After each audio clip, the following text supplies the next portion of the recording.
Welcome to Weight Loss and Wellness for Real, the podcast where people like you get the practical solutions and support you need to permanently lose the physical and mental weight so you can feel better and live the life you want in the body and mind you want. If you're looking to overcome your stress eating, overeating, binging behaviors, and move to a place of freedom with food and your body, you're in the right place. Hello, everybody. I hope you are doing great this week. I'm going to hop right into the topic of this episode, which is intuitive eating versus macro counting, and give you some definitions of both and how I kind of use them within my own practice with clients as well as with myself.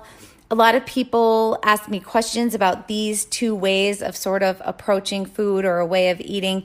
And often I find when I talk about intuitive eating, that gets confusing for some people a little bit. So we're going to clarify some of those things and also talk a little bit about counting macros and when it can be helpful and maybe even harmful for some of us. So I do use both these methods with clients that I'm helping to get healthy and lose weight. And I personally use intuitive eating these days, but have over the past used macro counting to kind of help me get on my journey to where I wanted my body to be at that specific time and really just to feel good in my skin. So I have definitely had lots of experience with both. Counting macros is kind of like counting calories, like we kind of all used to do back in the day. Counting calories can still work for some people, especially people who have a lot of weight to lose. The truth is, counting calories can work. I just don't personally believe that method is very optimal. What I see when people do that is they end up choosing, maybe not the best foods for their health. So even though with people who have a lot of weight to lose, counting calories can be helpful because, they're just taking in less energy and they're keeping track of that. So they definitely lose weight. But if you have more like only 5 to 25 pounds to lose, counting calories becomes a little less helpful, at least in my experience with clients and myself. As you lose weight or the less weight you have to lose, then that's where sort of the macronutrients you take in have more effect on weight loss. So if I have a client who has only 8 pounds to lose, if I simply have them counting calories, they could be taking in 1,800 calories of chocolate and ice cream and cookies every day. And although this actually will help someone with 50 plus pounds to lose weight, someone with less weight to lose is going to have a really tough time losing, that 5 to 8 pounds because they're definitely, on if that's all they're eating, where it's mostly, carbs without nutrients, they are definitely going to lose muscle, which then becomes a big issue for those of us who are a bit older and trying to drop some pounds. And honestly, at any age, if you're losing a lot of muscle, on a diet like that, you're going to have issues with metabolism, with burning more calories. Like you're going to have to keep bringing your calorie load lower and lower and lower. So in that instance, counting macros is really helpful for some of my clients. This helps them to understand how each macronutrient, protein, fat, carb, is really important to eat to optimize weight loss and health and not just drop weight, but optimize the weight loss to help keep it off and for health. And not only that, but eat in a way that affects them emotionally and mentally in a positive way. And so understanding specific macronutrients that we're getting within our diet really is important. Getting a specific amount of protein in your diet for optimal weight loss long-term, maintaining muscle, keeping metabolism revving, all those sorts of things, that really does get important. And so that's why the counting of macronutrients can be so helpful, because it gives a client an idea of what they're actually taking in, especially in my world in regards to protein. When I spoke about also you want to be eating in a way that helps boost our emotional life and mental life in a positive way. That is something I plan to cover on another episode, but just taking the idea that the food we take in absolutely not only affects our physical body, but it absolutely affects our mental and emotional health. And that affects everything, our relationships, how we show up in the world, all those things. So really important to just consider that as well, that the food we eat, the macronutrients we take in really does have an effect, not only physically on us, but mentally and emotionally as well. So intuitive eating often gets misinterpreted as just eating whatever you feel like eating, what my intuition is telling me to eat. My intuition is telling me to eat a quart of ice cream every night, and I'm intuitively eating, so I better eat it. So that's a no. So this is not intuitive eating. I've heard many people say that the term intuitive eating is kind of a poorly chosen name for this type of eating, and I'd agree, just because it often leads to that misinterpretation. But at this point, we're kind of stuck with it, so we're just going to go with it. True intuitive eating, like TM with the trademark behind it, so true intuitive eating, the original idea is actually, it's like a self-care framework for eating. It's a relationship with food that does incorporate like instinct, also emotional and rational thought. So its purpose is to promote a really kind of, healthy attitude that is freeing and healthy and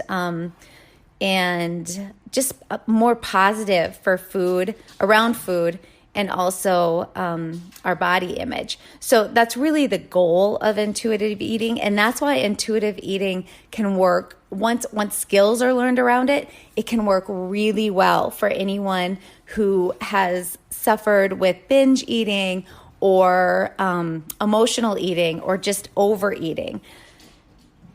So I do teach intuitive eating skills to my clients who are kind of ready to move into that space and to really help them create that healthy relationship with food and their bodies while also losing weight. So the premises that are taught with intuitive eating actually can be applied to losing weight, although in some intuitive eating circles, this would be seen as not really the point. In some intuitive eating circles, it really gets into it has nothing to do with weight. You might even have to gain weight in order to utilize this way of eating. But I disagree. I do agree that eventually utilizing true intuitive eating skills means moving away from needing to lose weight, because you will already be there and you're just going to be maintaining your goal weight and you will be happy and excited about the body you're in and loving it. But initially learning this way of eating with a few tweaks can still help people lose weight in a much easier fashion. So one other just side note, there is a difference between mindful eating and intuitive eating, because that's another one that often gets misconstrued. People think intuitive eating is mindful eating, and actually that's not true. Mindful eating is a part of intuitive eating. It's one of the ideas that you teach within intuitive eating. It's just one aspect, along with many others, within the intuitive eating framework. So first thing we're going to talk about with intuitive eating is rejecting the diet mentality. So if you're not sure what diet mentality is, it's really a word that's getting thrown around a lot lately in regards to a belief system or sort of a state of mind and guidelines and rules that kind of decide your food choices for you without taking into account hunger, fullness, cravings, daily life changes, all those things. So it's like the example would be, I can't eat cookies because it's unhealthy. It's past 7 p.m. and I'm really hungry, but I can't eat past 7 p.m. Another one would be, I only eat carbs if I earn them by working out. I don't eat sugar. I only eat 300 calories at every meal. You get the idea. A diet mentality allows for very little wiggle room. There's not a lot of flexibility. And in order to tune into your body, You need to really start to learn the physical sensations of hunger and fullness. So many clients who will say, I don't know if I've even felt hunger in years. Some people have to really relearn their hunger and satiety skills in order to do this, you really have to get out of that diet mentality you might be carrying around. So what I will say about this is that there's sometimes certain aspects of diet mentality. Okay, so this part of diet mentality, I'm going to just describe as guidelines, and these can actually be helpful for weight loss. So, I have the guideline of not even eating after 6 p.m. And this guideline comes from a place of love, like self-care and kindness towards myself and my health, then these can be wonderful aspects to use to help guide you to health. So the first premise of intuitive eating for me is a wonderful, helpful idea for many people at certain times. At other times, for other people, they may need to use some guidelines for a while to get healthy. As long as these guidelines, it really matters the energy behind the guidelines. If it's like, I'm going to have dry January or dry February, as long as it is out of because I'm really working on taking care of myself, because I really feel that could help me feel better and I really care about myself, so I'm going to do it. The energy behind that sort of guideline is so different than, oh my gosh, I'm so fat and so overweight, I'm going to have to cut out alcohol for a month because I can't live this way. Nobody's going to love me. I can't stand myself. The energy behind the guidelines you set really matters. You can play this out a little bit in your head, just where this would go. The energy behind out of kindness, love, and all that sort of thing is probably going to allow this person to really feel good and make it easier to stick with no drinking. Whereas the energy behind the other one, we all know what happens when we get into that mentality, when we're using the guideline with energy behind it of, I can't stand myself, I hate myself, I'm so gross, those sorts of things. You can right away play out how that's going to end up self-sabotaging us, probably end up drinking, probably end up over drinking, probably end up overeating. So anyway, that's just a little side note about the energy behind the guidelines and that sometimes guidelines are important. All right, next premise of intuitive eating is honoring your hunger. So keeping your body fed with adequate energy is really important. Otherwise, you can really trigger what I would call like that primal drive to overeat. So once as humans, we reach the moment of excessive hunger, all intentions of moderate, conscious, responsible eating are really out the window. So learning to honor this first biological signal sets the stage for rebuilding trust in yourself and in food. This one is really important for any of us who have past or current patterns of starving ourselves to try to get to a specific body composition or using a lot of restriction. Many of you have used the method of restricting food and over-exercising to reach body comp goals. That was absolutely me for so many years. After years of this, we really start to lose the ability to feed ourselves when we're hungry. Our bodies and brains start to believe they will never be fed. And so our body and brain starts conserving energy, which means you end up packing on the pounds while eating less and less food. Yes, this definitely does happen. It's also your brain's going to throw up these huge urges to binge or at least to overeat often, kind of creates patterns around these behaviors. So energy runs so low in these situations that it can be really hard to function. Lots of issues come up with this type of behavior when you're not honoring your hunger. Learning to honor your hunger after you've been restricting or starving yourself to get the body you want is so important for healing mental, emotional, and physical health. Eating when you're hungry retrains your brain over time that you will take care of it. You will feed it. And eventually your brain and body believe you will take care of it, and your metabolism will start to rev up again as the body and brain stop feeling or stop impulsing that need to conserve energy. And often what also will happen, those uncontrollable urges to eat start to fade over time. And that can be a very magical place. Many of you understand that. The next premise is making peace with food. So this is where you really have to give yourself unconditional permission to eat, which for many of my clients freaked me out for a long time too, because it's like, if I give myself unconditional permission to eat, I'm going to eat all the things. But this is a bit of a paradox. I'm going to walk you through this a little bit. If you tell yourself that you can't or shouldn't have a particular food, it can really lead to intense feelings of deprivation and restriction that then build into sort of this uncontrollable craving, binging, overeating.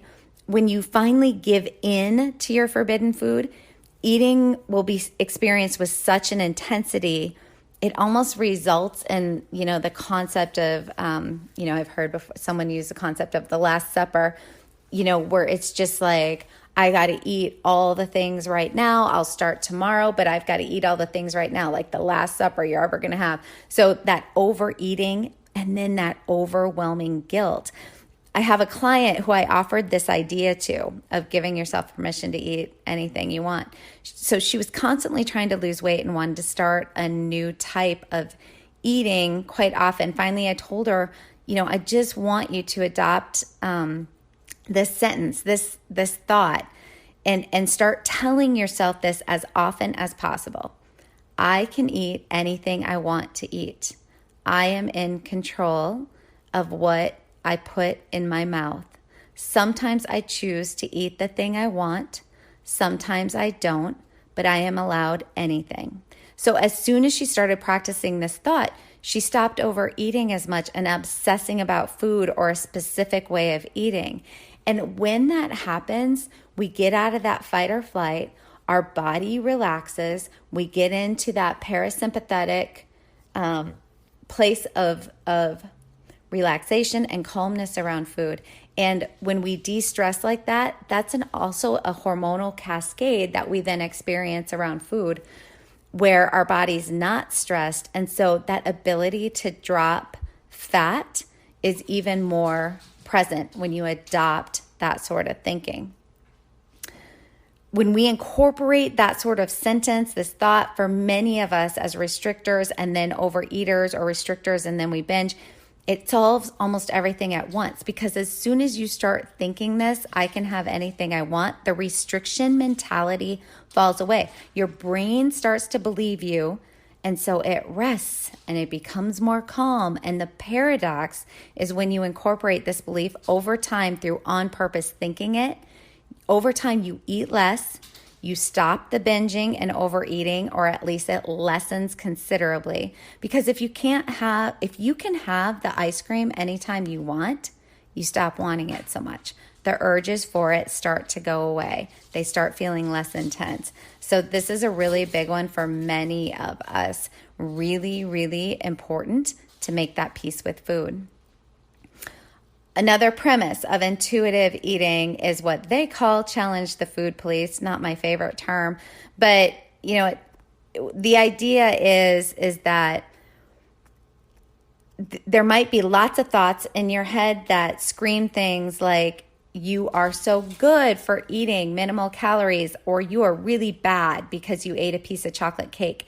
So the food police in your brain sort of monitor the unreasonable rules that diet culture has sort of created. So the police station house is buried deep in your psyche, and its loudspeaker shouts negative comments, hopeless phrases, guilt-provoking thoughts.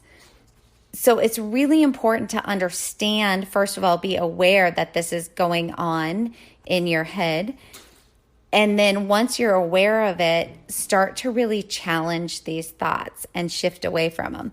So I use the ACT, or the acceptance and commitment therapy model throughout all of my therapy and coaching. So my therapy clients and my coaching clients. And so I would say that this is where I just sort of disagree with the terminology. Not really about chasing the food police away, but more about recognizing when they're in your brain and telling you these things. So again, that awareness, and then coming to the thoughts with energy of allowing and of understanding. So it's maybe a little gentler approach. And so gently telling, your brain when it's throwing up these kind of thoughts, I know you're trying to help, but I'm trying something else out. Or what you are saying is not true. And if I choose to believe you, I will feel terrible and then overeat more. So I'm not going to listen to you today. Really, truly having that sort of non-emotional, neutral conversation with your brain when it throws up those thoughts can be so helpful here. The idea is to find a sentence that helps you allow and accept those thoughts while reminding yourself of that it is untrue, and then moving into a different thought that does not produce guilt or shame around something you ate. So really getting out of that black and white thinking, you can allow for it, but getting out of it through being aware, allowing it, and then shifting it into something that is more truthful, or let's just say more useful for you, is really important. Another premise, discovering the satisfaction factor. They talk about here, the Japanese have the wisdom to keep pleasure as one of their goals of healthy living. So in our sort of compulsion to align with diet culture, we really do overlook one of the more foundational, what I would call a gift of existence, the pleasure and satisfaction that can be kind of found in eating, the eating experience. So this is a little bit about mindfulness, mindful eating skills. So when you eat what you really want in an environment that is inviting, the pleasure you derive from eating is going to be a really powerful force in helping you feel satisfied and content. So just remembering it's not just the food that makes us feel satisfied and content. It is also the company we are in when we are eating. It is also the environment we eat in. So by providing a really kind of top-notch experience for yourself when you're eating, you're going to find it sort of, it takes just the right amount of food for you to decide if you've had enough. And so when we make sure we are eating in an environment like that and practicing our mindfulness skills, we tend to eat less because we really become satisfied quicker. And it's just much easier to tap into knowing when you're full. So this would just be part of where mindful eating skills come into play. And mindful eating skills can be learned. I teach my clients these skills all the time, and it really can be very, very helpful. Another one that's really important that I work on with clients a lot, and this was a big one for me to work on, is really feeling your fullness. So in order to kind of honor your fullness, you need to trust that you're going to give yourself the foods that you desire. So listen for body signals that tell you are no longer hungry. Observe the signs that show you're comfortably full. Pausing in the middle of eating can be really helpful, and asking yourself how the food tastes and what your current hunger level is. So learning to check in with your hunger level before, during, and after eating is really important. Learning to feel fullness really does come naturally to many people, but for many of us, for different reasons, we're very disconnected from our body's sensations that tell us we're full. And if we're not connected with that fullness and satisfied feeling, we will often overeat and or eat until very uncomfortably overfull and stuffed. I have so many clients where, they talk about this a lot, where they almost know they're full, they're satisfied, but they just keep eating and eating and eating until they're overfull, totally stuffed, can't even move away from the table, have to unbuckle pants, that whole feeling. And of course, if we overstuff ourselves, overeat ourselves, this does lead to weight gain. Couple things to look for to signal you are full if you really have no idea, because some of us don't, is to eat slower, And to eat slower, you can do tricks like eat with your non-dominant hand. If you're right-handed, eat with your left hand.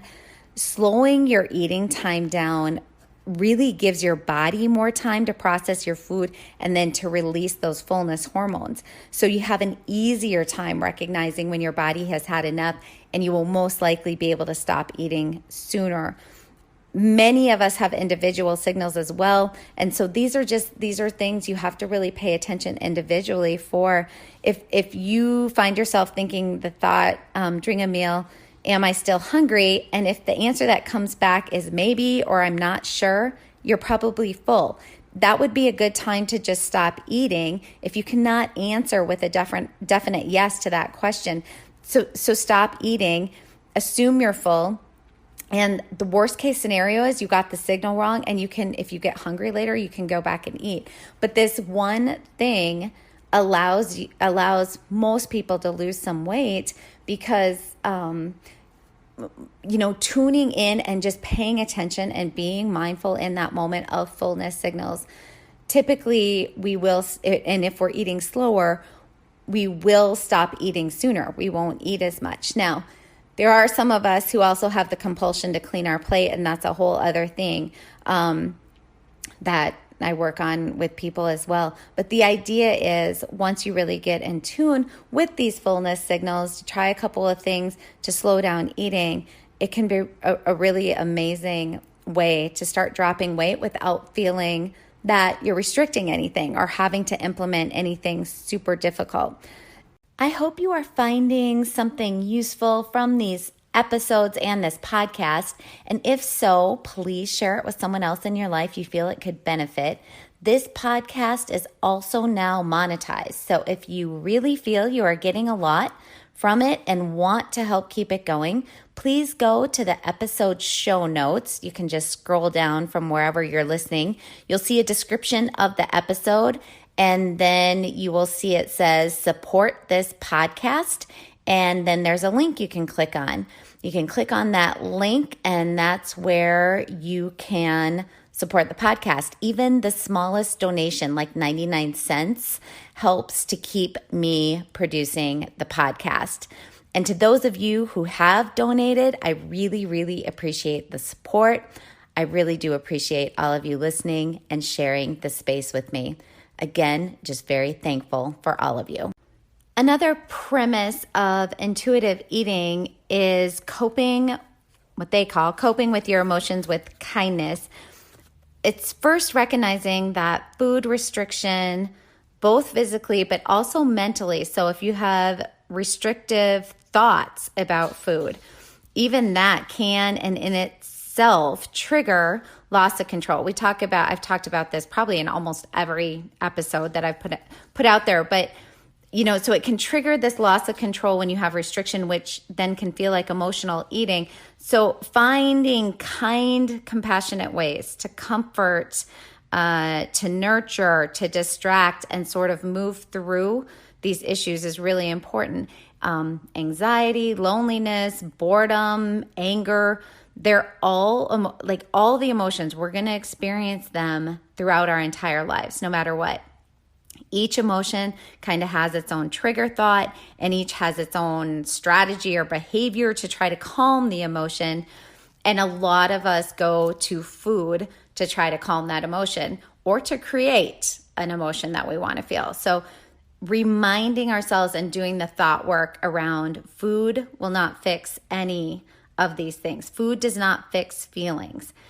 It can comfort in the short term. It can distract from the pain. It can even numb us, but it does not solve the problem that is the problem thought that's creating those feelings. So if anything, eating for emotional hunger may only make you feel worse in the long run. I would say always makes us feel worse in the long run. And you'll ultimately have to deal with the source of the emotion anyway at some point. So this is why learning to really, really feel your feelings is so important for weight loss. I've done a couple episodes with that as the theme. So you can go back and listen to some of that if you know you might be one who really needs to start learning to feel those feelings so that you can diffuse them and move through them, versus trying to eat them, like eat to calm them, which then turns into the vicious cycle of eating more and gaining weight, and then being really not, and then being really disappointed in yourself, and the shame and the guilt, and the cycle continues. All right, there's a couple more premises with intuitive eating, like getting some movement in and those sorts of things. Honestly, I can get most of my clients to drop weight without any sort of major exercise program. And often I just recommend that they do a little bit of walking here and there, more just to try to get them outside a little bit. But that movement can be wonderful, but definitely is not something to be used for weight loss. So moving is great for our mental and emotional well-being. Of course, there are some physical benefits of movement, absolutely. But what I'm talking about here is that sometimes, people believe that, and this was me for a long time, like, if I work out this hard, then I can eat this. And that's a really slippery slope. It really does not match up. So movement, exercise, all that sort of stuff should be done more in the mindset of, I'm doing this because it makes me feel good. I feel better emotionally. And then the trickle down effect is when we feel better, we probably are better with our food choices and our emotions and all those sorts of things. I will say, because I do also work with, some people who, compete, amateur athletes, that sort of thing, or people who work out a ton. I come from a CrossFit background, so those are just a lot of my connections. And these are people who are working out all the time and training really hard. And, there is a part where,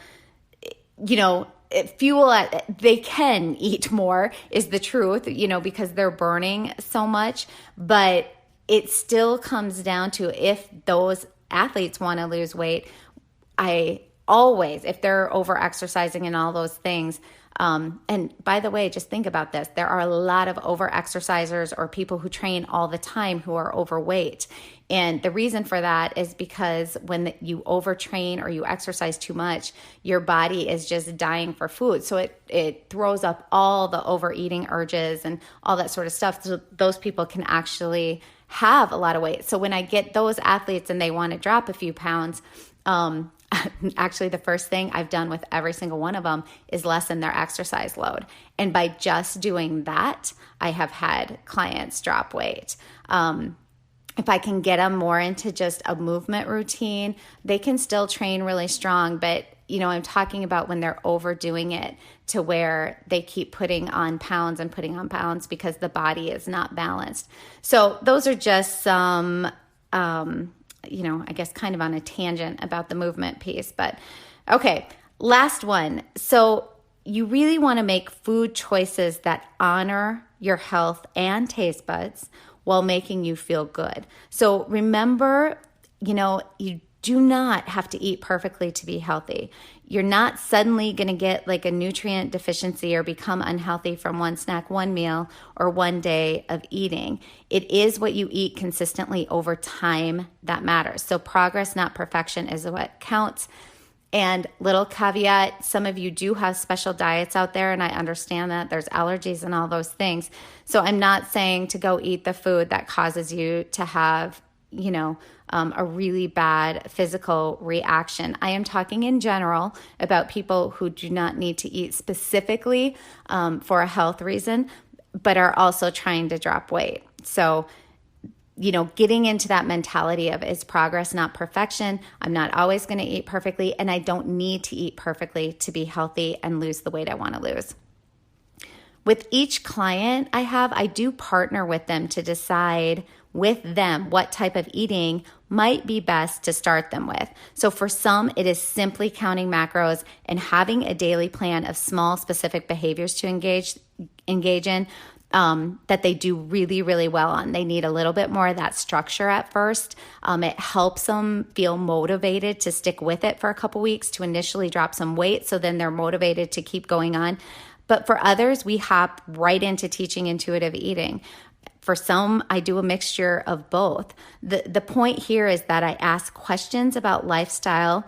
If there is any past binge eating or current binge eating behaviors, overeating, how much overeating is happening, the thought patterns that the client currently has running in the background, past diet experience, their family life, their work life, the lifestyle they're living right now.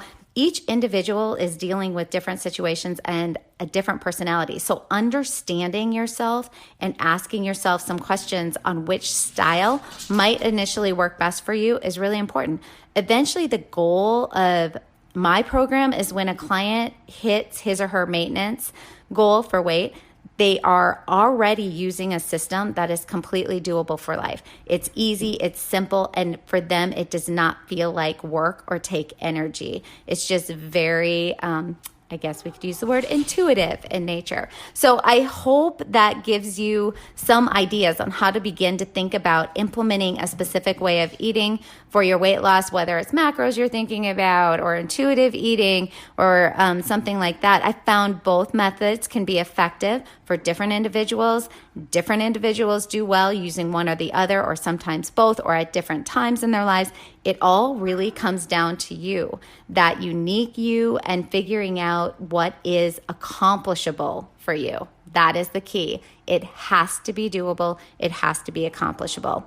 So if you found anything useful from this episode, would you take the time to subscribe or like the podcast, and maybe also give a review? When you subscribe, you will get the newest episode automatically every time they're released. And it just helps me keep the information headed out there on these episodes. I really appreciate you listening and taking the time to think about being willing to consider making those small changes in your life to get you closer to your goals and dreams.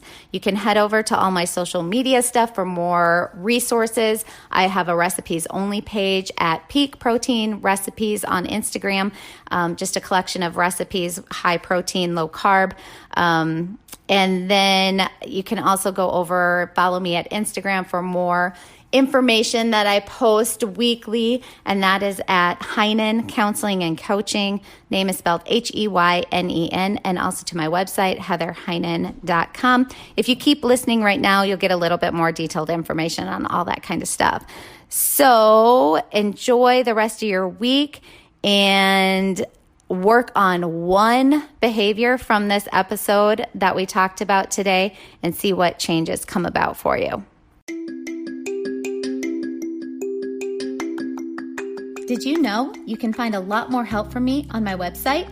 Go to heatherheinen.com. Heinen is spelled Heynen, and get in touch with questions on all things I offer, like online courses for overeating, weight loss, goal attainment, and also my coaching and counseling services.